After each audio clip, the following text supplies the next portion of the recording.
Hijack Season 2, Episode 5 Review. Someone Get Me Off This Train. By author Denis Kimati. If I weren't a completionist, I'd have dropped a season of Hijack already. Also, because I'm reviewing it, I must see it through. I used to think that if I got through 13 episodes of Prime Video's Countdown last year, I could get through anything, but this show is truly testing my patience. It's like the most predictable thing ever that makes no effort to be interesting. There is no way a crime drama plays out worse than a soap opera. Even soaps occasionally feature screaming, yelling, and slapping.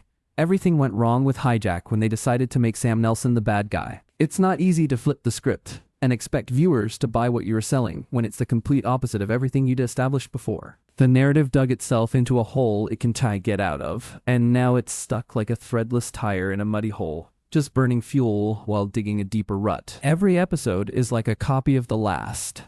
Boring, uninspired, and talky. Something Hijack Season 2, Episode 5, Outage, should be a turning point as the passengers revolt and demand answers. However, it plays out like one would expect a revolt by kindergartners over reduced nap time. First of all, kindergartners are not a threat to anyone, and they will eventually tire themselves out. This is the moment when shit becomes real, and everyone's survival instincts kick in. And since each person has a different idea of what it means to survive, conflict should have developed, changing everything. I expected the moment the passengers learn of what's at stake to be quite satisfying. You know that feeling when everyone learns the turn, and you're like, finally, you're on the same page. However, it does carry that weight because this season lacks stakes or intrigue. It's like the writers were given a million paths to travel and chose the easiest one. If I were writing this season, I'd make sure the viewers and the passengers remained in the dark about Sam's true intentions for as long as possible. This would have made some moments, like when he admits he's being forced to do this, carry more weight. And while it's a bombshell for the passengers, for us it's like our 1,000th time watching the same movie.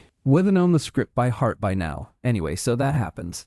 The passengers learn there are bombs wired under the train, and things take a bad turn. And while I do applaud the show for going there with the explosion, we've seen this trick before. Hijack will have the dullest episode, only to pull a twist or a shocker in the final few minutes, hoping to keep viewers intrigued enough to check out the next episode. The end of episode cliffhanger is a trick as old as time, and while it works for broadcast shows, the same cannot be said of streaming.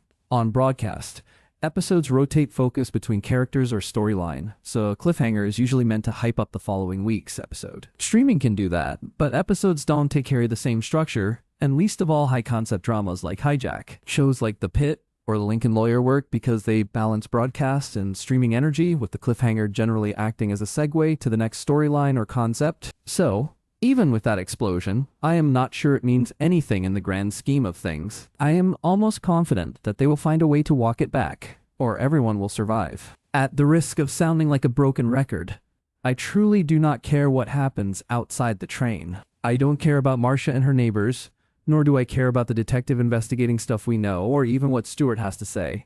Oh yeah, Stuart appears in this episode and adds zero information to the story. And if you forgot, they brought Zara back in episode 4. Switch. With zero impact. If Daniel wants to know what John Bailey Brown is up to, all he has to do is think and ask the right people questions. I am 99% sure that this is a breakout disguised as a hijack by a mourning father. The show is trying to beat around the bush with the ever-thoughtful Peter Faber, but we know it'll be just as boring as everything else that has transpired when they finally reveal it. Predictable is the word I'd use for this episode. It plays out just every other episode of Hijack. A little bit of excitement, a lot of talking, some irrational decisions, and numerous side quests. Top that off with an ambitious cliffhanger, and we have our script. It's time to be brutally honest, Hijack fanatics. Are you still pretending the season is even 10% as good as the previous one? Unburden in the comments section. Let's keep the conversation going. It's the only way the good stuff survives. Say something in the comments. Share if you were moved to, and keep reading. Independent voices need readers like you. In Hijack Season 2, Episode 5, the passengers learn the truth about the hijacking. Elsewhere, a lot of things happen. Our review on Shrinking.